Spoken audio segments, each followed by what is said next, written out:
The N-Torque has gotten bigger. Yes, the TVS N-Torque now comes with a 150cc engine. So you have two options when you go for an N-Torque, a 125 and the 150.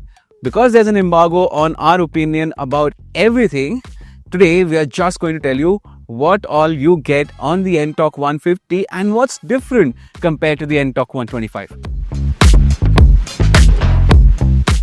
Quite a lot has changed on the 150. On the 125, you got a single piece headlamp with the T-shaped LED DRLs. Now you get these boomerang shaped LED DRLs on the 150. You also get winglets on the 150.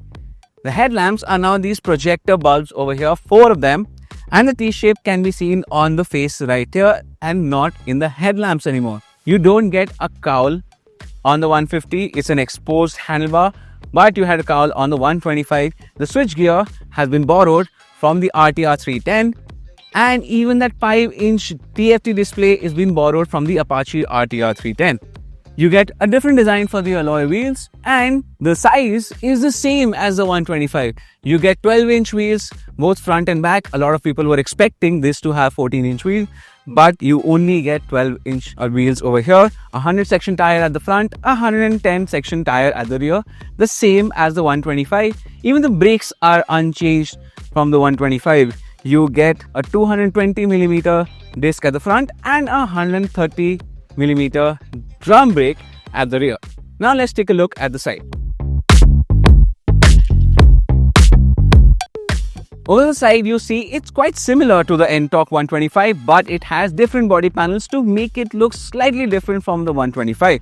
However, the dimensions remain largely unchanged. The wheelbase is the same, the overall length is the same, the width is the same. The only difference is the overall height. It's lower by 44mm. Even the seat height is the same at 770mm.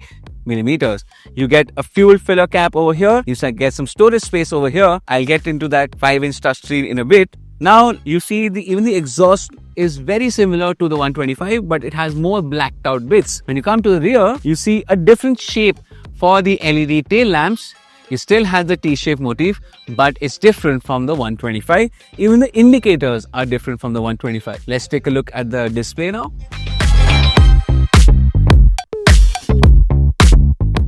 The N-Torque 150 is available in 2 variants. One without this TFT display and one with this. We have the TFT display, the higher end variant. So let's take a look at what you get inside all of this.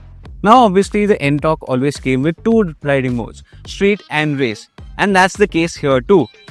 You can in fact select ride mode inside the screen.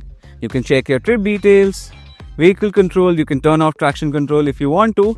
Connectivity, you can connect it with a smartwatch. And you have a privacy mode with do not disturb and incognito modes. You can change your vehicle settings.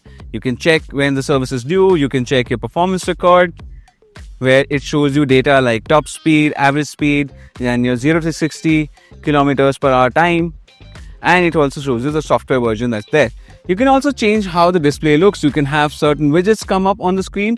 You can change the brightness. You can have it in night mode, in day mode, and you can set it for auto for whatever the time of day is. You also have a high speed alert. You can do a lot of things, and as a base you get an RPM meter, you get a speed indicator, you get odometer, trip distance, and a lot of things. If you want to change your race mode to street mode or whatever, you can either do that by going into the screen, or you can just press the up direction button, which changes these 2 riding modes. Now the most important thing that all of you have been waiting to hear.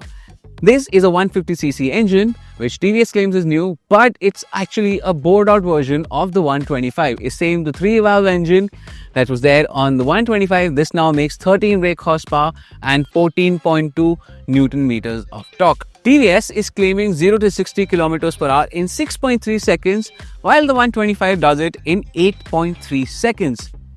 I can't tell you right now about how it feels to ride, but I will do that in the review that goes live tomorrow. So stay tuned to Acco Drive to watch that.